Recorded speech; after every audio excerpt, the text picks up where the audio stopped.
Welcome to Stories of NBL1. I'm your host, Greg Heyer. This is our pilot episode.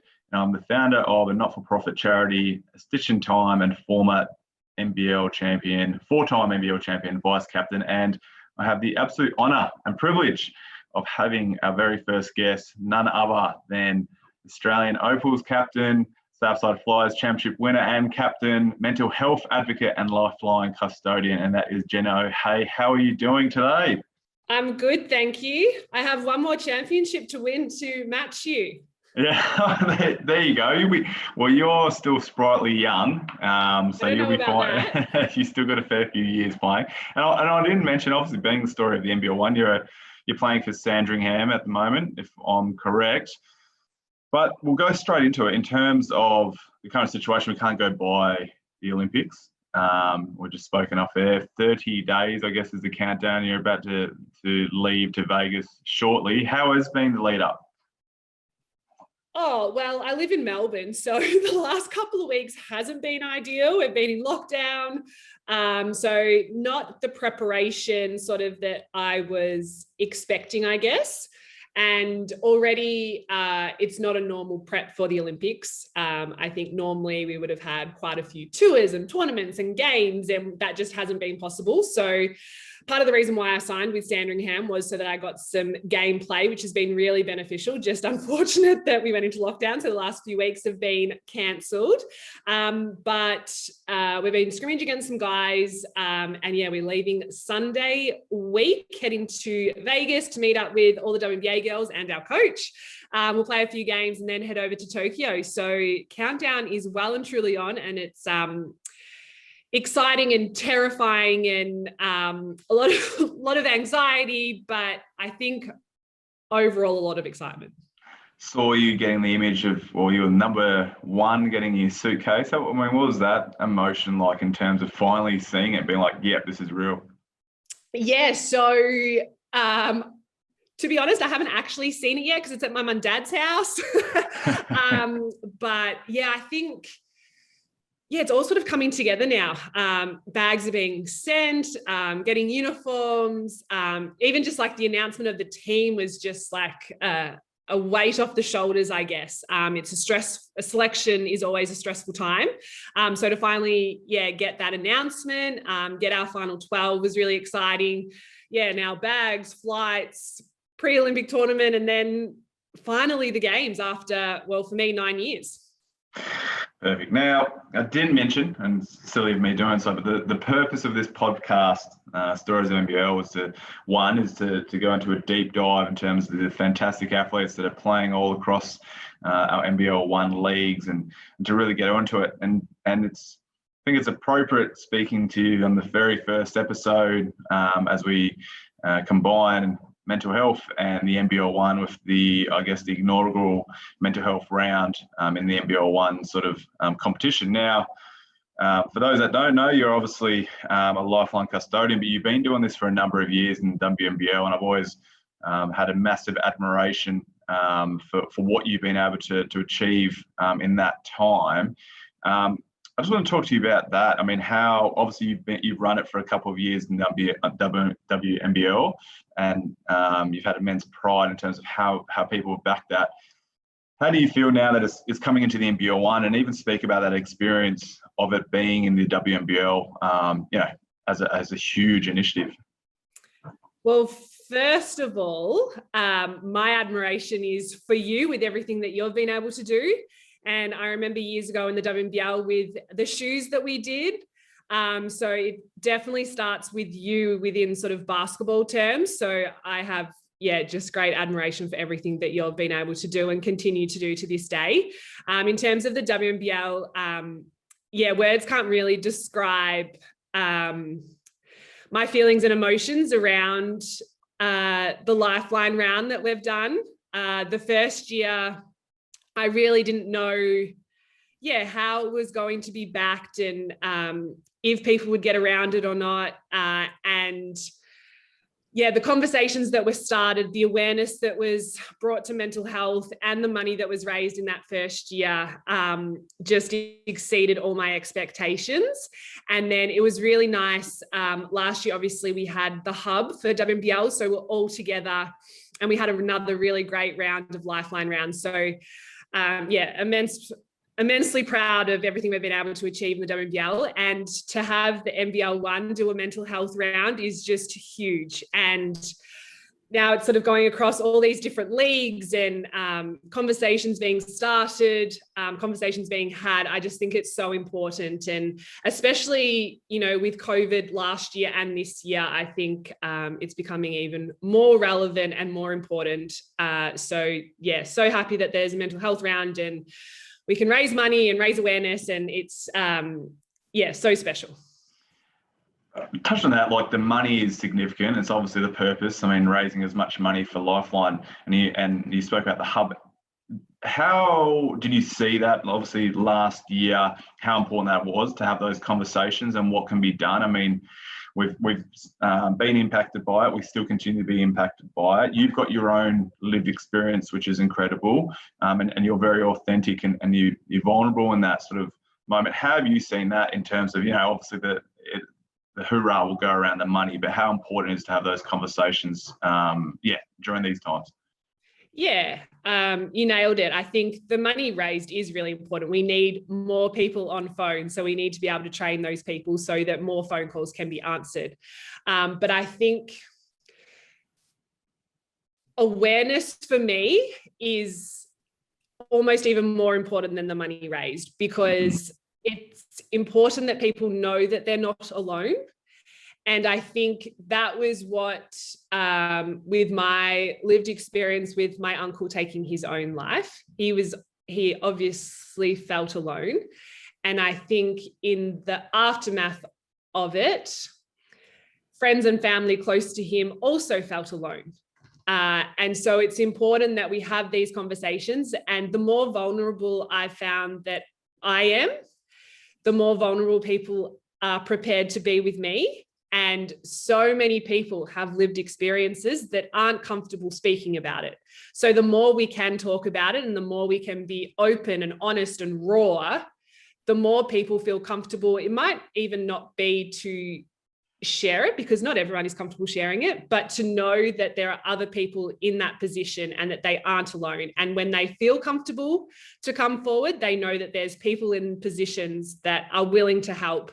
And yeah, those conversations are just so important. And I think, you know, reducing the stigma around mental health is what these conversations need to be. And I think it's definitely getting better, but we still have just a long ways to go in this country. I agree, and thank you for sharing your story in that regard. Have you felt like, as you got more immersed in this space, you know, and you become more and more comfortable, that you're seeing the relationship that shares to being in an elite environment, you know, in terms of, yeah, we focus on our physical health, but now you're having these conversations, and you feel like you can speak to a teammate or a peer or even a member of the clubs that you play for, and it's just sort of becoming more and more natural? It absolutely is becoming more natural. And I think leading into this Olympics, there's a lot of uncertainty. And I think in the past, I wouldn't have been comfortable saying, I am anxious about leading into this Olympics. I am anxious about going to another country where COVID is very prevalent. We're in a country where we're all about eradicating COVID, and we're going to a country like America that is very living with it, and that gives me anxiety. And I know even probably last year, I wouldn't have felt comfortable saying that. I wouldn't have felt comfortable saying, I am quite stressed in this selection process, but I am absolutely more comfortable saying that now, because these conversations are being had. And I know teammates are much more comfortable talking about it as well. And the more we can be more comfortable, and the more we can normalize these conversations, the better, because everyone goes through shit, everyone. And so I think we need to be there to support one another. And it's definitely conversations are being had more. And I think it's great.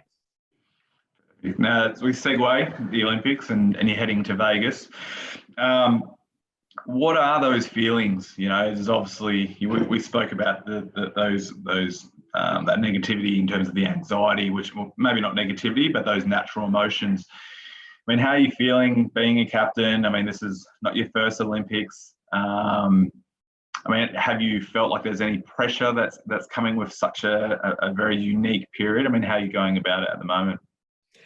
There's so many emotions going through my mind. And I am trying to keep the main goal in sight, which is to medal at the Olympic Games.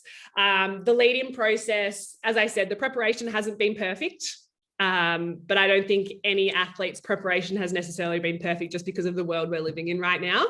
I'm really looking forward to getting together with the team because I think our team is split in half. 6 of us in Australia, 6 of us are in America.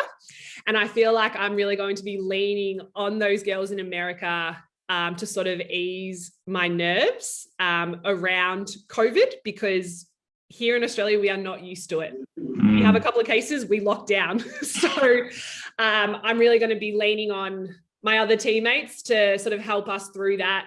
I'm sure once I get over there and basketball is the forefront of my mind and it'll be fine. But yeah, leading into it, I've just asked 1,000,001 questions and most of the answers are, we don't have that answer yet, which to me is not an answer. So that's sort of why it's really difficult. But I am really excited. I just want to get our 12 together. I want to start playing games and I want to get into the village and just be as successful as we can.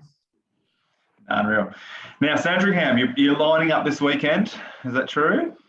That is true. Heading down the highway to Geelong, and Geelong are tough. They've got Sarah Blitzarv's back, a teammate of mine for the Southside Flyers. So looking forward to playing against her. And I'm really thankful for NBL1 because I've been able to get match practice and I'm really enjoying playing with the Sandringham girls. How important has that been?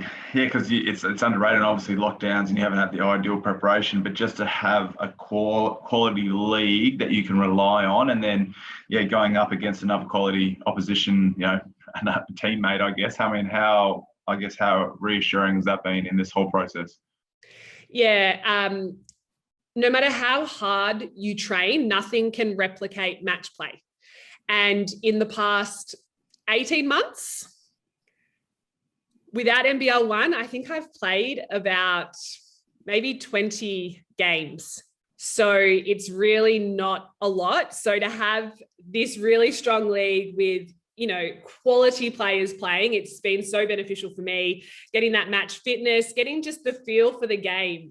You don't replicate that in your one-on-one sessions. So to be able to make decisions at high speed and stuff like that, it's been so great. So looking forward to playing this weekend before we head off to Vegas next weekend. So I'm expecting a 40 and 20 point game.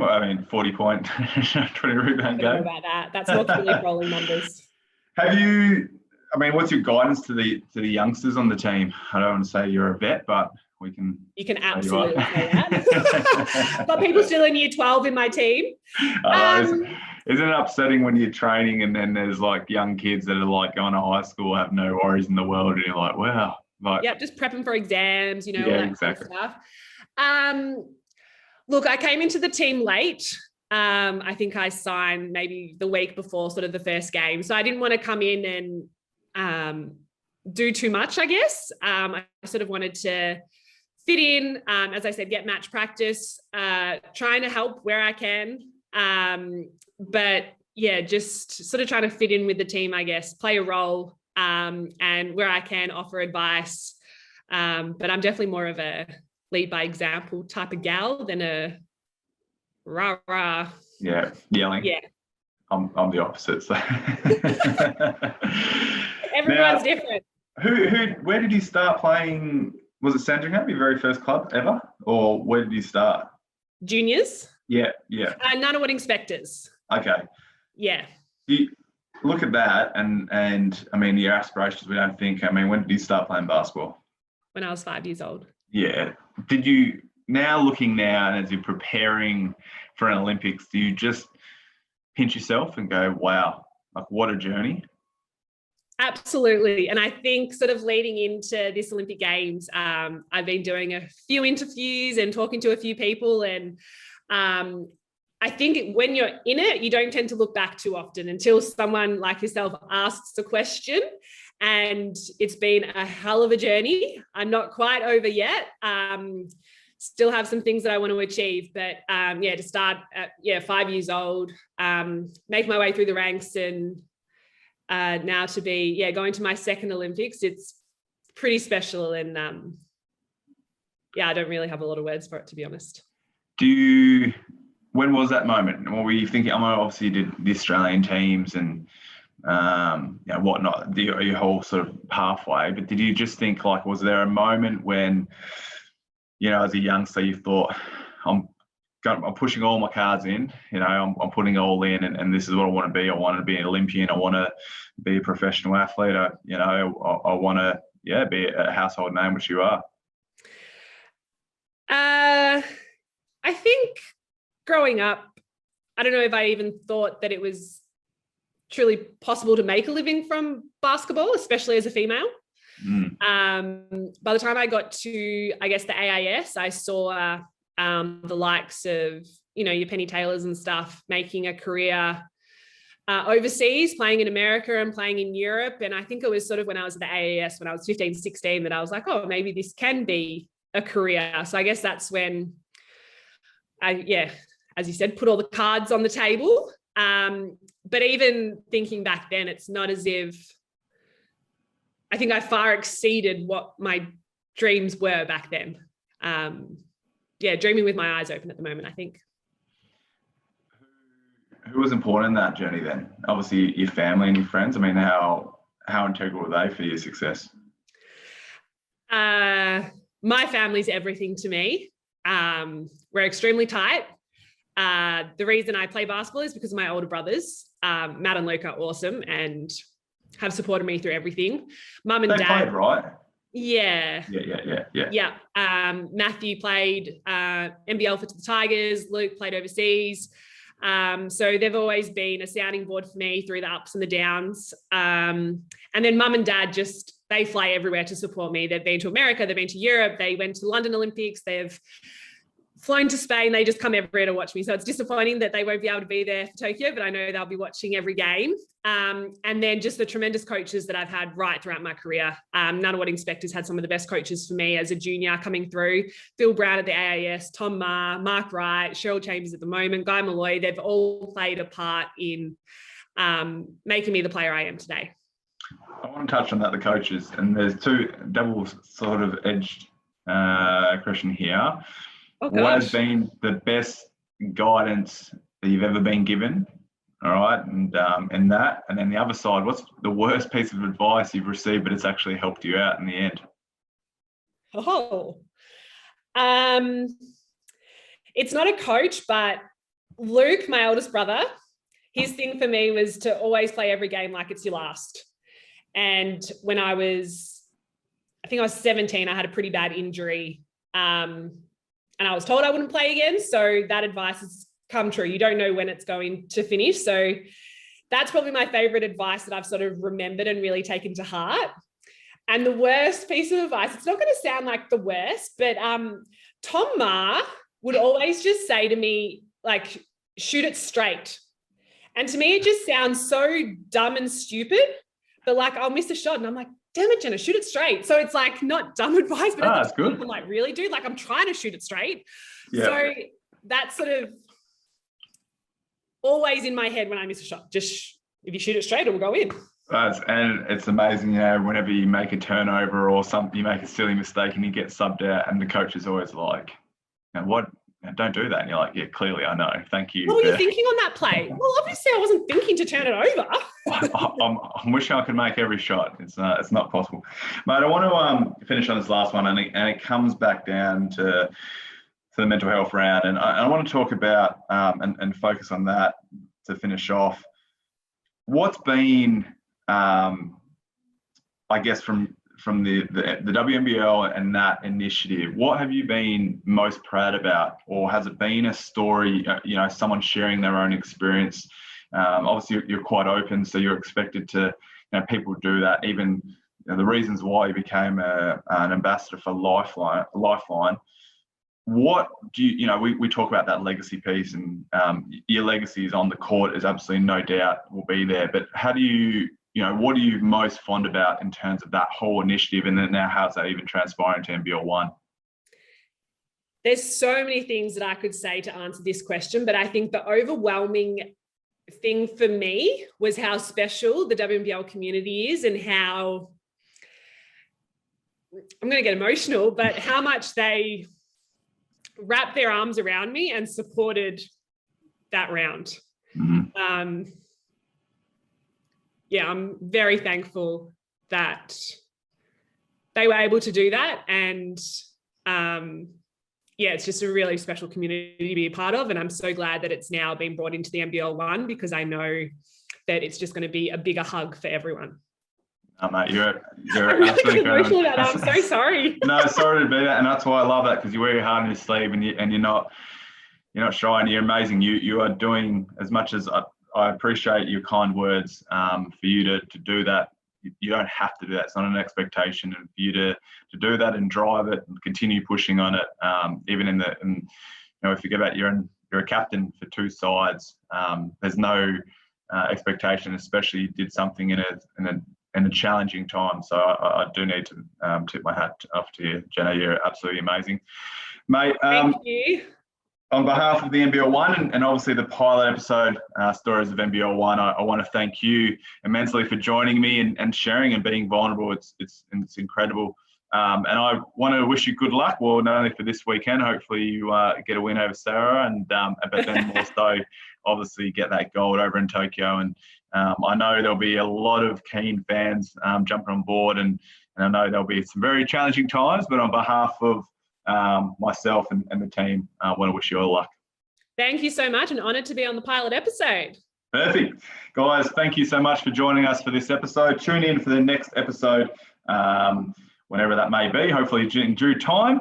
But please check in and listen to all on your favourite streaming platforms, iTunes, Spotify, Switch. I'm not sure what else there is. We might make up our own one, but please tune in. And please follow all NBL1 on socials too, Instagram, Twitter, and Facebook. Have a great day. We'll talk soon.